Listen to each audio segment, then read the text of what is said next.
शेतीसाठीच. शेतीमुळे नाही गेला, त्या डुप्लिकेट बियाणं आणि खतांमुळे जीव गेलाय. तुला मला हे माहिती असून पण आपण काय उखडलं ते ऐकणाऱ्यांचं?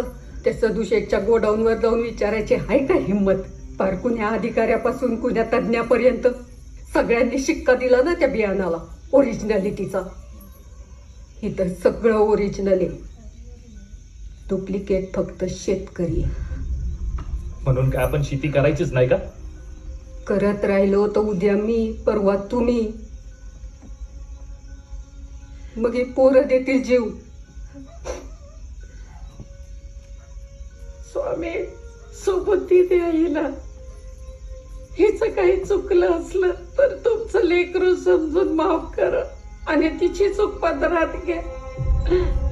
तिला माफ करा महाराज. तुम्हाला खरंच ऐकू येतं का हो या भाबड्यांच्या मनातलं? हगल्या मुतल्याला रडगानं घेऊन तुमच्या मोर येतात.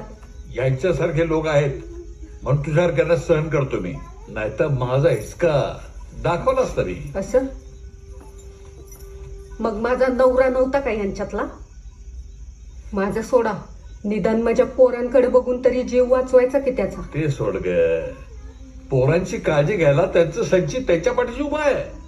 मग माझ्या नवऱ्याचं संचित संपलं होतं का? संचितापासून पार वंचित ठेवला त्याला. माझं अस्तित्व नाकारणारा बाईनं संचितावर न बोललेलं जास्त बरं. तुम्हाला अस्तित्व आहे? जो मानतो त्यासाठी नक्कीच. चला मग मी पण तुमचं अस्तित्व मान्य करते. मानायलाच पाहिजे. पण माझी एक अट आहे. मान्य आहे. न ऐकताच.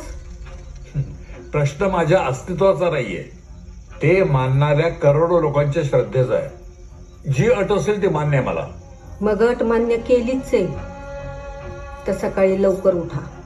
अरे भक्तांच्या काळजीपोटी मी झोपतच नाही. भक्तांची किती काळजी आहे तुम्हाला, ती या झाडाला लटकलेली पाहिली आहे मी. त्यामुळे उद्याचा पेपर अवघड आहे.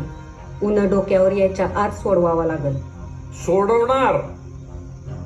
अरे जो जे वांछील तो ते लाहो प्राणी जात.